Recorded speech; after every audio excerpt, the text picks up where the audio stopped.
최강욱 전 의원의 민정수석급 첩보가 화제입니다. 아마 젠프의 의중은 정말 이것이 아닐까 싶을 정도로 심도 깊은 분석을 해주셔서 커뮤니티와 SNS에서 화제인데, 관련해 중요한 분석 끝까지 들어주시고 여러분들의 생각 댓글로 부탁드립니다. 근데 제가 보기에 지금 검찰개혁 법안이라고 제출된 정부안이라고 하는 게 대통령께 보고도 되지 않고, 또 대통령이 심지어 그렇게 하면 안 된다라고 하셨는데도 어거지로 그렇게 제출되고 했을 리는 없다. 정부 안에서 어느 정도의 논의와 보고가 있었고, 또 그럴 만한 사정이 있었기 때문에 그런 법안이 제출되고 된 거 아닌가. 근데 이제 그 과정에서 국무총리나 법무부 장관이나 민정수석이 과연 어떤 소신이나 원칙을 가지고 어떤 방향으로 대통령께 보고를 드리고 함께 의논했는지, 이런 거에 대해서는 우리가 알 수가 없으니까, 이제 참모들로서의 역할을 제대로 했느냐, 이런 점에 대해서 뭐 물어볼 수는 있겠지만,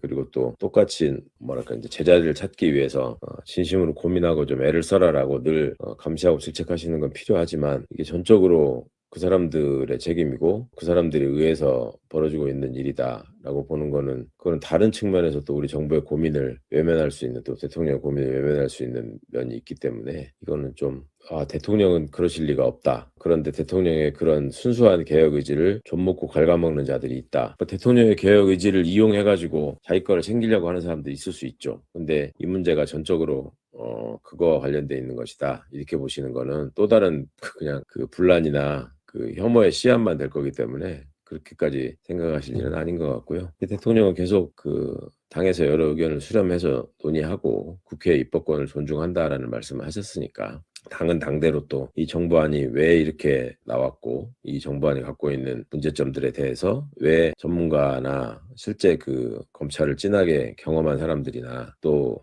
당원과 지지자들은 왜 그토록 싫어하고 반대하고 또 분노까지 하는지, 이 점들을 좀 명확하게 좀 의견을 수렴했으면 좋겠다. 지금 보면은 그 정도의 어떤 반발, 또 그리고 이런 그 터져 나오는 반론들의 심각성에 대해서는 좀 알고 있는 것 같아요. 당도 그렇고 정부도 그렇고 이제 알고 있고, 다음 주에 좀 논의하는 과정들을 통해서 다시 조정을 하고, 또 그 어느 부분을 어떻게 고칠지, 이런 것들을 또 의논한다고 하니까 그거를 또 지켜보는 게 좋을 것 같고요.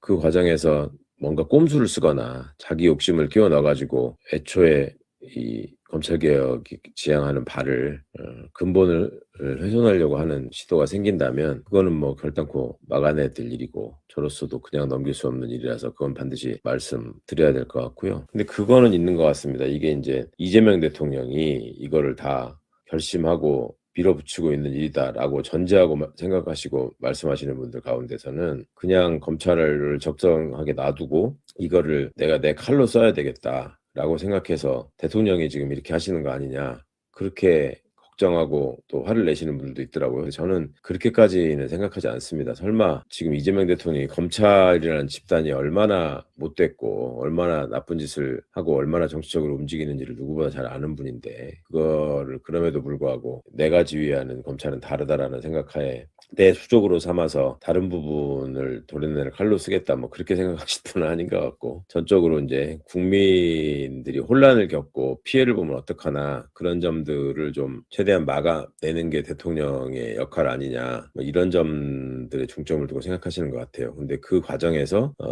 이제 걱정하는 건 그런 거죠. 그 총리나 법무부 장관이나 민정수석이 그런 걱정을 해소할 수 있는 방안에 대해서 방안 위주로 설명을 드리는 건지, 보고를 드리는 건지, 아니면 그런 걱정을 증폭시키는 방향으로 보고를 드리는 건지, 이거는 좀 따져볼 필요가 있겠죠. 그래서 그거를 하지 않아도 될 걱정을 증폭시키는 쪽으로 뭔가 보고를 하고 유도하는 게 있다면, 그거는 비판받아서 마땅하고요. 그렇게 해서 하는 거는 대통령의 어떤 눈과 귀를 가리고 또 판단을 흐리게 하는 거라서, 그런 일은 하지 않으시기를 바라고, 또 대통령께서도 그간의 논의나 또 지지자들의 바람이 어디에 닿아 있는가 하는 거는 또 충분히 아실 거라고 믿기 때문에, 그런 점들 워낙 뭐 영민하신 분이니까 깊이 고민하고 계실 거라고 생각합니다.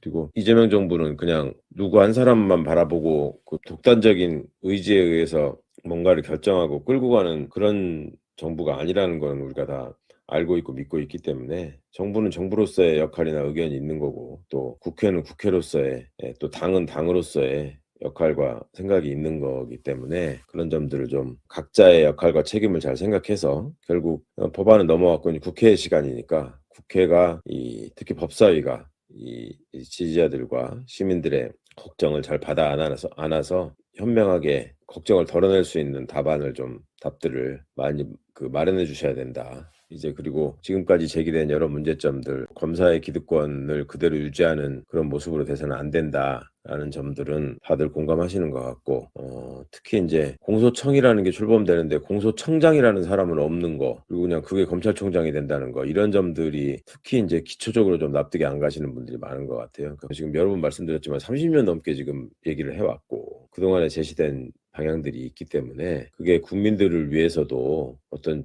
국가기관이라고 하는 것이 권한을 남용하지 않고 자신의 역할에 충실할 수 있도록 제도가 설계되고 조금이라도 오남용될 수 있는 부분을 미리 차단하는 거, 이런 게 맞는 길이라는 점에 대해서는 그렇게 특별히 비난을 하거나 달리 생각할 이유는 없을 것 같아요. 네, 공감합니다. 대통령께서는 검찰개혁 직후 검찰의 태업으로 인한 국가적 혼란 상태가 가장 걱정이 될 것이라 생각합니다. 그 피해는 당연 국민에게 돌아가는 것도 맞습니다. 다만 그렇다고 검찰을 이대로 둔다면 다시는 그들을 개혁할 수 있는 기회는 찾아오지 않는다고 확신합니다. 또한 이번 사태에서 가장 제가 이상하게 보는 지점은 검찰개혁 입법을 이렇게 처리한 이유에 대한 설명이 없다는 부분이 이상합니다. 정상적인 민주주의 정부라면 어떻게 해야 합니까? 1차 안이 국민의 거센 비판을 받았다면 2차 안을 낼 때는 책임자가 직접 단상에 올라와야죠. 국민들이 우려하시는 독소 조항은 이런 이유로 남겼습니다. 저희의 뼈아픈 고뇌를 이해해 주십시오라며 고개를 숙이고 설명하는 것이 상식입니다. 그런데 지금 어떻습니까? 격한 갑론을박이 벌어지고 지지층이 둘로 쪼개져 싸우고 있는데도 이 법안을 설계한 책임자들은